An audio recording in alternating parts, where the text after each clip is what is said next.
हाँ, तो आइए बच्चों, इस वीडियो में हम लोग बहुत इंपॉर्टेंट टॉपिक पढ़ रहे हैं, दो सदिशों का गुणन, कक्षा 12वीं क्लास में। तो दो सदिशों का गुणन, इसके पहले हम वीडियो में आपको बता चुके हैं कि दो सदिशों को कैसे जोड़ते हैं, दो सदिशों को कैसे घटाते हैं और किसी सदिश में किसी एक अदिश राशि से कैसे गुणा करते हैं। तो यहाँ पर दो सदिशों का गुणा करने के लिए यहाँ दो मेथड होते हैं। पहला हम लोग ये पढ़ेंगे अदिश गुणन और एक सेकंड है सदिश गुणन। तो यहाँ पर हम लोग अदिश गुणन के बारे में बात करेंगे। दो सदिशों का अदिश गुणन क्या होता है?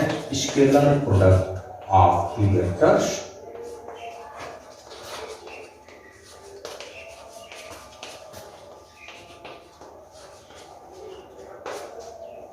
बच्चों यहाँ ध्यान दीजिएगा, यदि दो नॉन जीरो वेक्टर ए और बी हो, दो non zero, not equal zero, इनके मॉड जीरो नहीं होने चाहिए, और यदि उनके बीच का एंगल थीटा हो, vector A and vector B, यदि इसके बीच का कोण थीटा हो, फिलहाल कोई दो वेक्टर है तो किसी कोण पर तो झुके होंगे, तो इनके अदिश गुणनफल को हम लोग कैसे नोट करेंगे? थोड़ा संकेतन भी समझना। ए डॉट बी, यहाँ बिंदुदार एक बिंदु बनाएंगे आप, डॉट, इसे अदिश गुणन कहेंगे। और इसको हम ऐसे डिफाइन करते हैं अदिश गुणन को, पहले सदिश का मॉड मापांक इनटू दूसरे सदिश का मापांक मॉड बी इनटू इनके बीच का जो एंगल है उसका कोसाइन कॉस थीटा। तो ये ए डॉट बी को ऐसे हम डिफाइन करते हैं। अब थोड़ा सा ए डॉट बी के बारे में हम विचार करते हैं। मॉड ए, किसी वेक्टर का मॉड ए पिछले वीडियो में और एक्सरसाइज 10.2 में भी हम लोग लगा चुके हैं। मॉड ए कैसे निकालते हैं? तो क्या मॉड ए कभी निगेटिव ही आता है क्या? किसी भी सदिश का मापांक हमेशा पॉजिटिव होगा, मॉड भी सदैव पॉजिटिव होगा। कॉस थीटा तो कुछ भी हो सकता है, न्यून कोण है तो कुछ और होगा, अधिक कोण है तो कुछ और होगा। ओके, तो फिलहाल अभी चिन्ह की बात तो अभी करते हैं हम। पहले थोड़ा सा ये देखते हैं, ये कोई नंबर है, ये कोई वास्तविक संख्या है, मॉड ए कोई वास्तविक संख्या है, मॉड भी कोई वास्तविक संख्या है, और cos थीटा भी एक रियल नंबर ही होता है, आपको पता है। cos थीटा का मान -1 से 1 के बीच में ही होगा। तो यहाँ से ये बात तो कंफर्म हो रहा है कि ए डॉट बी जो यानी दो सदिशों का जो अदिश गुणन होगा एक रियल नंबर होगा, एक वास्तविक संख्या होगा। ओके, एक वास्तविक संख्या होगा। इसमें कुछ इसके गुणधर्म आ रहे हैं, अदिश गुणन के प्रॉपर्टीज कुछ आ रहे हैं। नंबर 2, अब इसमें देखते हैं कि यदि cos थीटा न्यून कोण है तो पक्का है ए डॉट बी क्या होगा? पॉजिटिव होगा। अगर cos थीटा सम कोण है, सीधे 90 डिग्री हो जाए तो cos 90 क्या होता है? 0। cos 90 0, तो मीन्स ए डॉट बी क्या होगा? 0। यदि अधिक कोण हो जाए तो आप ट्रिग्नोमेट्री में पढ़ चुके हैं, जब 90 यानी दूसरे चतुर्थांश में कोण है तो cos थीटा निगेटिव होगा, मीन्स ये डॉट भी क्या होगा? निगेटिव होगा। मीन्स अदिश गुणन पॉजिटिव भी हो सकता है, 0 भी हो सकता है और निगेटिव भी हो सकता है। तो इस प्रकार A dot B positive, negative या 0 भी हो सकता है। ओके, तीसरा कंडीशन थोड़ा सा ये देखते हैं, किसी भी वेक्टर का अगर हम उसी वेक्टर में अगर डॉट प्रोडक्ट करते हैं तो क्या होगा? ध्यान दीजिए। चलो, मॉड ए फार्मूला ये लगा रहे हैं, मॉड ए इंटू मॉड ए इंटू ए, और ए स्वयं ये वेक्टर है ए, और इसी के साथ अगर एंगल देखते हैं तो 0 होगा। तो cos 0 का मान क्या होगा? 1। तो यहां से आप लिख सकते हैं कि A dot A equal mod A का स्क्वायर। मेरे प्यारे बच्चों, ये बहुत इंपॉर्टेंट रिजल्ट होता है। किसी सदिश का उसी सदिश में गुणा करना, उसके सीधे मॉड के स्क्वायर के बराबर ये मान लिखते हैं आप। ओके, तो ये कुछ गुणधर्म है। अभी थोड़ी सी और बात देखते हैं हम, थोड़ा सा वेक्टर, ये जो आई कैप, जे कैप और के कैप को हम डिफाइन किए थे पिछले वीडियो में, वो क्या है? अक्षों के अनुदिश इकाई सदिश है। उसमें थोड़ा सा हम डॉट प्रोडक्ट को वेरीफाई करते हैं कि कैसे इसमें आप डॉट प्रोडक्ट करेंगे। ओके, थोड़ा सा आई कैप इंटू जे कैप की बात करते हैं।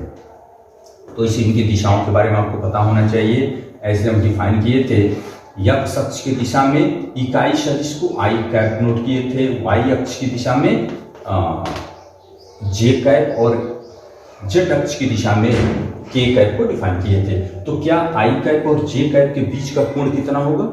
90 डिग्री। 90। तो फिर इस फार्मूले में अगर आते हैं a डॉट बी बराबर मॉड ए, तो फिर अब मॉड आई तो 1 होगा, मॉड बी भी 1 होगा, और cos थीटा जब cos 90 है, यहाँ लिख सकते हैं इसे मॉड आई mod J into cos 90 degree, ये वेक्टर देता है cos 90 डिग्री। तो cos 90 डिग्री ऑलरेडी 0 है, तो i डॉट जे क्या होगा 0। इसी प्रकार आप देख सकते हैं कि i डॉट जे हो या फिर j डॉट के हो या फिर k डॉट i हो, तो ये सभी मान क्या होंगे 0, अर्थात दो लंबवत सदिश हैं तो उनके बीच का कोण 90 डिग्री होगा, इस कारण यहाँ 0 होगा। लेकिन खुद उसी में अगर गुणा करना हो i डॉट i, आप इसका भी यूज कर सकते हो, किसी भी सदिश का उसमें अदिश गुणन करने से उसके मापांक के स्क्वायर, या फिर ये पूरा फार्मूला यूज करें तो बात वही हुआ, मॉड आई का स्क्वायर, तो मॉड आई क्या होता है 1, तो मॉड आई 1 तो 1, इसका मतलब आई डॉट आई हो या फिर जे डॉट जे हो या फिर के डॉट के हो, ये सभी मान क्या होंगे 0 होंगे। तो यहाँ ध्यान दीजिएगा, ये रिजल्ट आपको याद रखना है कि आई डॉट जे डॉट के डॉट आई सब 0 होगा, और I dot I J dot J के डॉट के इक्वल 0, सॉरी 0 नहीं 1, ये तो 1 होगा ना 1, तो I dot I J dot J के डॉट के बराबर क्या होगा 1 होगा। इस तरह से हम अदिश गुणन के कुछ गुणधर्मों को यहाँ देखें, अभी कुछ और बातें हैं, पहले उसको हम देखते हैं। यहाँ हम थोड़ा सा एक बात देखते हैं कि क्या अदिश गुणन क्रम विनिमय नियम का पालन करेगा या फिर नहीं, उसके बारे में थोड़ा विचार करते हैं हम। अदिश गुणन क्रम विनिमय नियम का पालन करता है कि नहीं, कैसे चेकअप करेंगे। थोड़ा सा इसमें बी डॉट ए की बात करते हैं, अगर बी डॉट ए तो क्या लिखेंगे मॉड बी मॉड ए, तो जो ए और बी के बीच का कोण होगा वही तो बी और ए के भी बीच का कोण होगा, तो cos थीटा। तो चूंकि मॉड बी मॉड ए सब रियल नंबर है, तो रियल नंबर में कम्यूटेटिव लॉ लागू होता है, ये क्रम विनिमय नियम इसमें लागू होता है, इसलिए A mod B mod A already बराबर होंगे। इसका मतलब vector A dot B equal B dot A, तो ऐसे हम बोल सकते हैं कि अदिश गुणन में क्रम विनिमय नियम लागू होता है।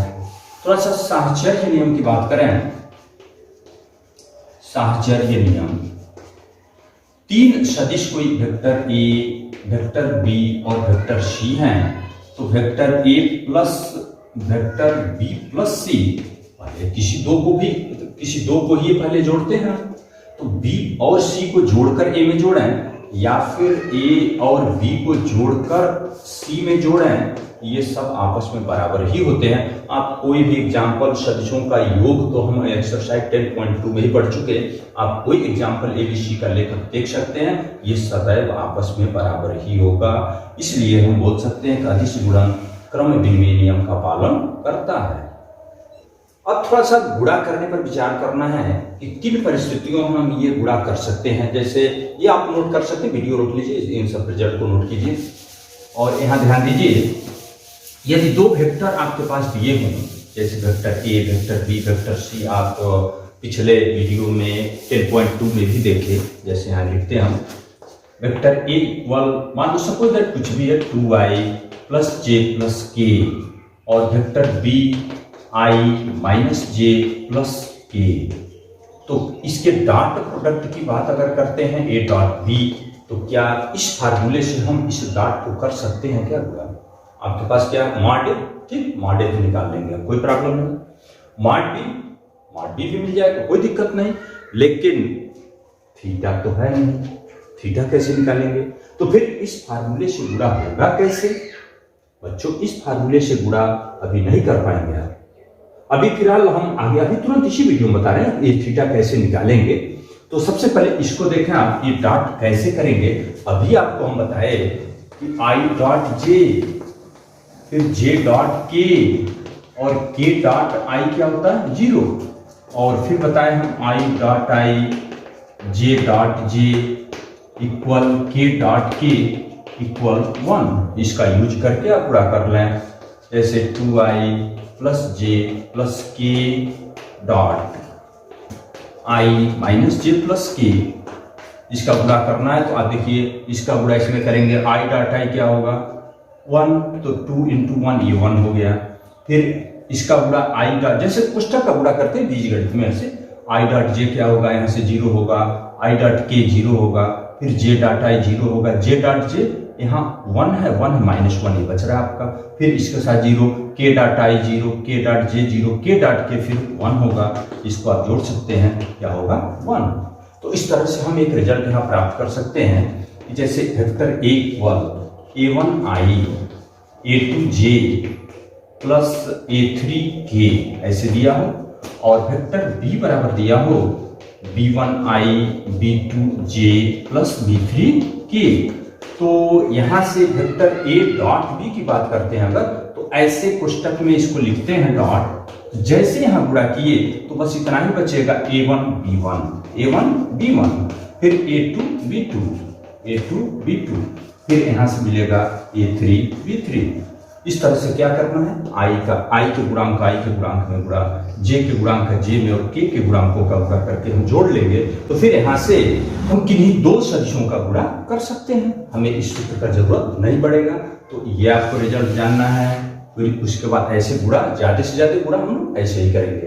अब यदि हम इसका गुणा कर लेते हैं तो फिर इसी फार्मूले से हम इसके कोण को भी, किसी दो सदिशों के बीच का कोण निकालना हो तो हम यहीं से ज्ञात कर सकते हैं। देखिए इस तरह से इसी फार्मूले से पक्षांतर कर लेंगे हम। यहाँ से cos थीटा इक्वल लिखना हो तो आप इसको इधर लाइए, vector A dot B upon mod A into mod B। तो कोई सपोज दैट यही दो वेक्टर है, इनके बीच का कोण ज्ञात करना हो तो आप क्या करेंगे, A डॉट B इस मेथड से ज्ञात कर लीजिए, और मॉड A ऑलरेडी आप जानते हैं, मॉड B भी जानते हैं, तो फिर इसमें भाग दीजिए, आपका थीटा मिल गया। तो यहाँ से दो सदिशों का गुणा कैसे करेंगे, उनके बीच का कोण कैसे निकालेंगे, दो सदिश का अदिश गुणनफल है क्या, इन सब बातों का अध्ययन किए हम लोग। और जो अक्षों के अनुदिश इकाई सदिश होते हैं उनके बीच में डॉट प्रोडक्ट कैसे करते हैं, ये सब बातों का अध्ययन हुआ। अभी हम एक इसमें बहुत महत्वपूर्ण टॉपिक है उसको बता रहे हैं आपको। हम थोड़ा सा यहाँ अदिश गुणन की ज्यामिति व्याख्या करते हैं, ज्योमेट्री में इसका मीनिंग क्या है इसको समझना है। इसके पहले थोड़ा सा प्रक्षेप के बारे में आप जाने, व्हाट इज प्रक्षेप, ये प्रोजेक्शन क्या होता है, इसके बारे में थोड़ा सा देखिए। जैसे कोई भी लाइन है, ये दूसरी लाइन ऐसे है, इस लाइन का इस पर प्रक्षेप क्या होता है। जैसे आप प्रोजेक्शन, कोई लाइट यहां से मान लीजिए आप देते हैं, ऐसे ही समझ सकते हैं, ये इस लाइन के परपेंडिकुलर, इसके परपेंडिकुलर, जिस पर प्रोजेक्शन ज्ञात करना है उसके परपेंडिकुलर, तो इसका छाया प्रतिबिंब क्या बनेगा, बस यही वाला रेखाखंड बनेगा कि नहीं। तो सपोज दैट इसको हम AB कह दें, ये CD कह दें, और इसको PQ कहें, तो हम ये बोल सकते हैं कि इस रेखाखंड AB का प्रोजेक्शन प्रक्षेप CD पर ये PQ होगा। ओके, अगर इस बात को आप समझते हैं तो अब यहां से आप आ जाएं, देखिए पर ध्यान से समझिएगा। सपोज दैट ये वेक्टर A OA के द्वारा निरूपित है, ये वेक्टर B इसके द्वारा निरूपित है, रेखाखंड OB के द्वारा OB की दिशा में निरूपित है, और इसके बीच का एंगल अगर थीटा हो, बच्चों थोड़ा सा इसके डॉट प्रोडक्ट को हम क्या लिखेंगे, आप ये लिख रहे हैं mod A into mod B into cos theta. अब इस मॉड A का मतलब क्या है, इस OA रेखाखंड की लंबाई होगा। ओके, हम इसको केवल OA लिखे हैं, ऐसे एरो नहीं लगा रहे हैं, केवल इसकी लंबाई से हमारा मीनिंग होगा, इंटू मॉड B क्या होगा, इस रेखाखंड OB की लंबाई होगी, कॉस थीटा। तो हम इस A डॉट B को ऐसे लिख सकते हैं। थोड़ा सा अगर हम B से इस OA पर एक लंब लाइन खींच देते हैं, OC परपेंडिकुलर। इस फिगर में अगर हम cos थीटा को लिखना चाहें तो क्या लिखेंगे आप, ट्रिग्नोमेट्री से आधार बटे कर्ण, तो आधार क्या है OC अपॉन कर्ण क्या है OB। तो फिर यहां से OC इक्वल क्या होगा, OB cos theta, OB cos theta. बच्चों ध्यान दीजिएगा, OA इस OB cos थीटा को अगर हम OC लिखें तो कोई प्रॉब्लम नहीं होना चाहिए।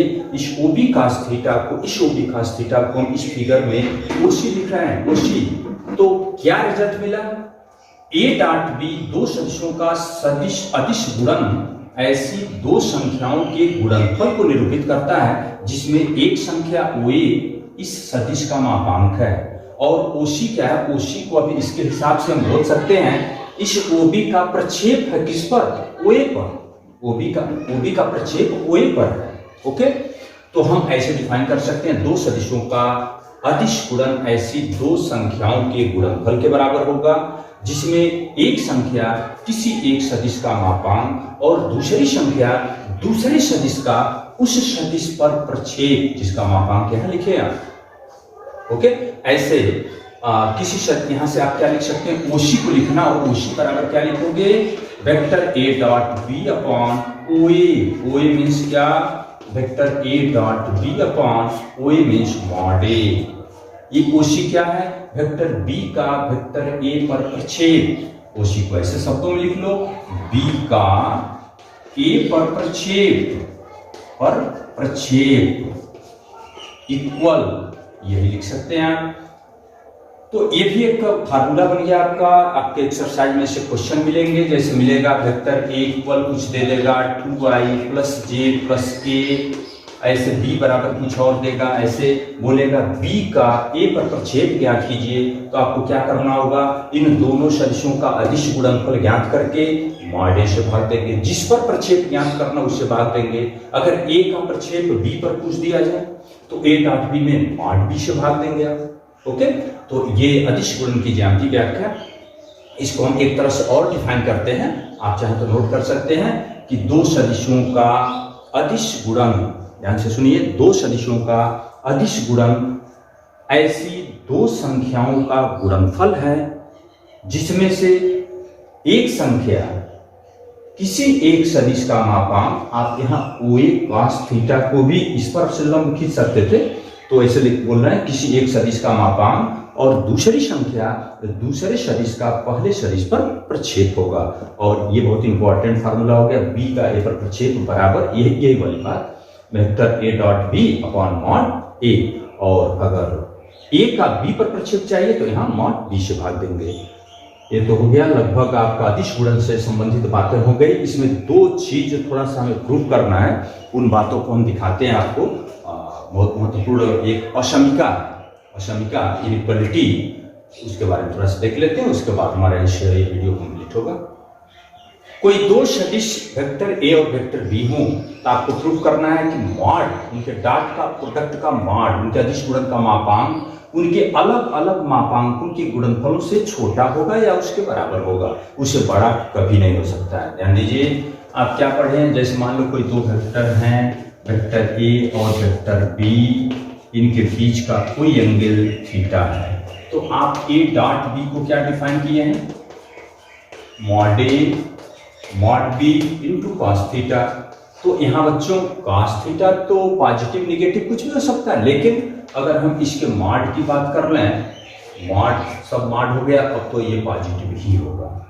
ओके, फिर यहाँ से आप लिखना चाहें तो A डॉट B अपॉन, इसको हम पक्षांतर कर लेते हैं, mod A into mod B equal क्या लिख सकते हैं, cos theta mod cos theta. Trigonometry में आपको पता होना चाहिए कि कॉस थीटा का मान हमेशा 1 से छोटा या -1 से बड़ा ही होता है। तो क्या ये मॉड कॉस थीटा कभी 1 से बड़ा भी हो सकता है क्या, कभी नहीं, ये मान हमेशा लेस और इक्वल 1 ही होगा। ओके, हमेशा लेस और इक्वल 1 होगा। तो अब इसके बराबर हम लेस और इक्वल 1 अगर पढ़ते हैं तो इसको हम क्या लिख सकते हैं, mod A dot B less or equal, इसको इधर पक्षांतर करते हैं, mod A into mod B।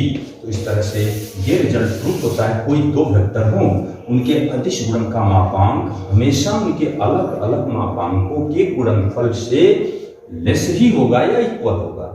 Okay, ऐसा ही एक रिजल्ट और है, उसको भी हम बताते हैं, इस वीडियो को रोकिए, नोट कीजिए। अब हम इसको प्रूव करते हैं, mod A plus B less or equal mod A plus mod B। अभी क्या प्रूव किए, अभी हम ये प्रूव किए कि A dot B less or equal mod A into mod B। वो दूसरा बात है, यहाँ प्लस है। देखिए हम इसको लेकर चलते हैं, यहाँ से इस बात को छोड़ दीजिए आप, अपने तरफ से लेके चलो, मॉड ए प्लस बी का होल स्क्वायर लिखना हो तो आप क्या लिखेंगे? अभी इसी वीडियो में हम आपको समझाए हैं कि किसी वेक्टर का स्क्वायर करना है, यानी स्क्वायर मीन्स ए डॉट ए, उसका उसी में गुणा करते हैं, इसको हम वेक्टर ए स्क्वायर पढ़ते हैं। इसके मापांक के स्क्वायर के बराबर हम एक अभी इसी वीडियो में प्रूव किए हैं। तो इस मॉड का स्क्वायर है तो फिलहाल इसको तो A plus B dot A plus B आप लिख सकते हैं, इसमें कोई प्रॉब्लम नहीं होना चाहिए। यहाँ देखिए मॉड का स्क्वायर, दोनों के अदिश गुणनफल, अदिश गुणा कीजिए, ए डॉट ए प्लस यहां से लिख सकते हो A dot B plus B dot A plus B dot B. तो फिर यही प्रयोग लगाइए, ए डॉट ए मॉड ए का स्क्वायर, तो इसको आप लिख सकते हो मॉड ए का स्क्वायर प्लस, अभी हम इसी वीडियो में प्रूव किए हैं कि सदिशों का अदिश गुणन क्रम विमेय नियम का पालन करता है। इसको भी हम ए डॉट बी ही लिख सकते हैं, 2 टाइम्स ए डॉट बी को लिखा जा सकता है। ओके, प्लस इसको हम मॉड बी का स्क्वायर भी लिख सकते हैं। और यहाँ एक बात ध्यान दीजिएगा, किसी भी रियल नंबर के लिए, कोई भी रियल नंबर जो रियल वास्तविक संख्या है वह सदैव अपने मापांक से छोटा ही होगा या बराबर होगा। कोई भी मान, जैसे मान -2 है तो -2 का मापांक लेते थे 2 होगा, ये -2 हमेशा इससे छोटा। पॉजिटिव है तो बात समझ में आ रहा है, इक्वल होगा, लेकिन निगेटिव है तब भी इससे छोटा होगा। यहाँ ध्यान दीजिए, ये ए डॉट बी अगर हो, यहाँ ए डॉट बी, तो फिर अगर हम लेस आर इक्वल तो ये मॉड ए डॉट बी से हमेशा छोटा होगा। जैसे यक्स, इसको यक्स मान लो, इसके मॉड से हमेशा छोटा होगा। तो अगर यहां पर ध्यान दीजिएगा, हम मॉड ए स्क्वायर प्लस 2 टाइम्स, अगर यहां मॉड लिखना चाहते हैं, ध्यान दीजिएगा, तो ये इक्वल का चिन्ह बदलना होगा आपको। ये इसके, चूंकि ये इसके बराबर है तो अब यहां तो लेस आर इक्वल आएगा। और अभी फिर एक रिजल्ट ये वाला देखना, किसी सदिश का मापांक उनके अदिश गुणनफल का मापांक जो होगा फिर mod A dot mod B से छोटा होगा, तो फिर ये मान हमेशा इससे छोटा ही होगा। किससे? यहाँ 2 टाइम्स, इसको फिर आप लिख सकते हो मॉड ए इंटू मॉड बी प्लस इसको मॉड बी का स्क्वायर लिखेंगे। लेकिन अब ये मान तो सीधे सीधे इक्वल किसके होगा? मॉड ए प्लस मॉड बी का होल स्क्वायर। ध्यान दीजिएगा, हम इसके बराबर लिखें, ये यहां से चला, इससे लेस है तो ये मान भी इसके लेस ही होगा। ओके, तो मीनिंग क्या आया? अर्थात आप यहां क्या पाए, आप यहां से पकड़िए, मॉड ए प्लस मॉड बी का होल स्क्वायर, ये लेस आर इक्वल इसके चल रहा है मॉड ए प्लस मॉड बी का होल स्क्वायर। तो अब तो ये दोनों स्क्वायर आप हटा के आप लिख सकते हो मॉड ए प्लस मॉड बी का मापांक जो होगा, यहां से पकड़ रहे हैं वो सारी, यहां से आप इसको लिखो, ए स्क्वायर हटाओगे तो मॉड ए प्लस बी आएगा, ये लेस आर इक्वल, ये पूरे का स्क्वायर हटा सकते हो मॉड ए प्लस मॉड बी। ये रिजल्ट बहुत इंपॉर्टेंट है आपका। इन्हीं 2 सदिशों के योगफल का मापांक उनके अलग अलग मापांकों के योगफल से छोटा होगा या बराबर होगा। तो यहाँ 2 महत्वपूर्ण रिजल्ट ये मिले, एक ये और एक ये। और वीडियो थोड़ा सा बैक करके देख लें आप कि 2 सदिशों का अदिश गुणनफल हम लोग कैसे किए, अदिश गुणन की प्रॉपर्टीज क्या है, कब अदिश गुणन का मान 0 होगा, फिर उसका प्रक्षेप क्या है, हम व्याख्या किए। ऐसे 2 सदिशों का अदिश गुणन कैसे ज्ञात करेंगे ये भी आप देखें। अगर कोण नहीं पता है तो, और कोण भी कैसे निकालना हो तो कैसे कोण निकालेंगे, इन सभी बातों का अध्ययन इस वीडियो में हम लोग किए। अब इसके बाद वाला जो मेरा वीडियो होगा वो आपका एक्सरसाइज 10.3 का वीडियो आएगा। हम प्रयास करते हैं एक ही वीडियो में एक्सरसाइज 10.3 पूरा कंप्लीट हो। ओके, नोट कीजिए इसको।